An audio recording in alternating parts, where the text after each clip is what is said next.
ಮತ್ತೊಂದು ಕಡೆ ರಾಮಾಯಣದ ಪಾತ್ರಧಾರಿಗಳು ಅಯೋಧ್ಯೆಗೆ ಬಂದಿಳಿದಿದ್ದಾರೆ.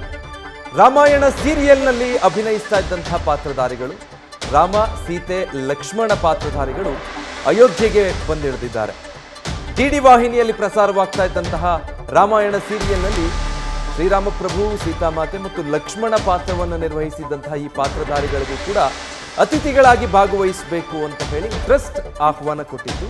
ಹೀಗಾಗಿ ಈ ಮೂರು ಪಾತ್ರವನ್ನು ನಿರ್ವಹಿಸಿದಂತಹ ಕಲಾವಿದರು ಕೂಡ ಈಗ ರಾಮಜನ್ಮಭೂಮಿ ಅಯೋಧ್ಯೆಗೆ ಬಂದು ತಲುಪಿದ್ದಾರೆ. ರಾಮಜನ್ಮಭೂಮಿ ತೀರ್ಥಕ್ಷೇತ್ರ ಟ್ರಸ್ಟ್ ವಿಶೇಷ ಆಹ್ವಾನವನ್ನು ನೀಡಿತ್ತು ಈ ಮೂವರಿಗಾಗಿ. ಸೊ ಆಹ್ವಾನದ ಮೇರೆಗೆ ಅಯೋಧ್ಯೆಗೆ ಈ ಪಾತ್ರಧಾರಿಗಳು ಬಂದಿಳಿದಿದ್ದಾರೆ. ಡಿಡಿಯಲ್ಲಿ ಪ್ರಸಾರ ಆಗ್ತಾ ಇದ್ದಂತಹ ಈ ರಾಮಾಯಣ ದೇಶದಾದ್ಯಂತ ವ್ಯಾಪಕ ಮೆಚ್ಚುಗೆಗೆ ಪಾತ್ರವಾಗಿತ್ತು. ಮತ್ತು ಬಹುತೇಕ ರಾಮ ಸೀತೆ ಲಕ್ಷ್ಮಣ ಅಂತ ಹೇಳಿದ್ರೆ ಈ ಪಾತ್ರಧಾರಿಗಳ ಮೂಲಕನೇ ಅವರನ್ನು ಸ್ಮರಿಸುವಂಥದ್ದು, ಅವರ ರೂಪವನ್ನು ಜನ ಕಟ್ಟಿಕೊಳ್ಳುವಂಥದ್ದು ಕಲ್ಪನೆಯಲ್ಲಿ ಬಹಳ ಸಹಜವಾಗಿತ್ತು.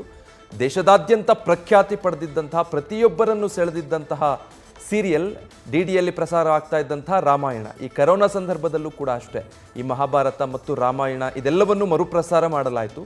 ಆ ಸಂದರ್ಭದಲ್ಲೂ ಕೂಡ ದೇಶದಾದ್ಯಂತ ಅತಿ ಹೆಚ್ಚು ಮತ್ತೊಮ್ಮೆ ಮೆಚ್ಚುಗೆಗೆ ಪಾತ್ರ ಆಗಿತ್ತು. ಅತಿ ಹೆಚ್ಚು ಪ್ರೇಕ್ಷಕರನ್ನು ತನ್ನತ್ತ ಸೆಳೆದುಕೊಂಡಿದ್ದಂತಹ ಸೀರಿಯಲ್ಗಳು ಇದು.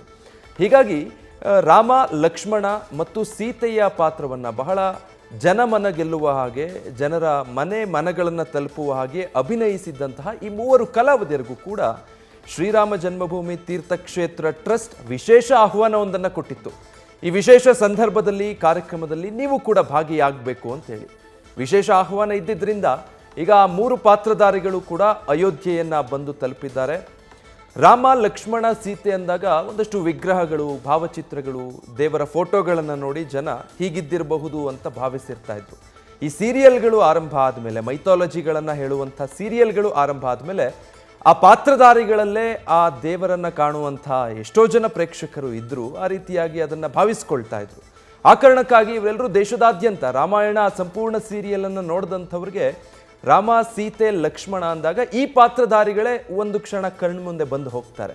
ಅಷ್ಟರ ಮಟ್ಟಿಗೆ ಜನರ ಮನಸ್ಸಲ್ಲಿ ಆ ಪಾತ್ರಗಳು ನಾಟಿಕೊಂಡಿತ್ತು. ಅವ್ರಿಗೂ ವಿಶೇಷ ಆಹ್ವಾನ ನೀಡಲಾಗಿದೆ.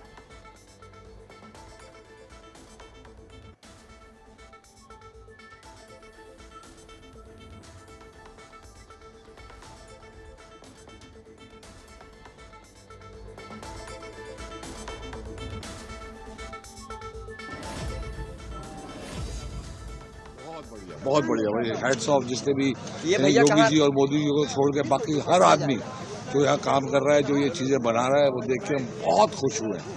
आई थिंक ये सबसे पहले तो एयरपोर्ट बना, इतनी ये तो बहुत बड़ी बात है. इसमें अपने आप चेंज बहुत सारे आने शुरू हो जाएंगे एयरपोर्ट बनने के बाद.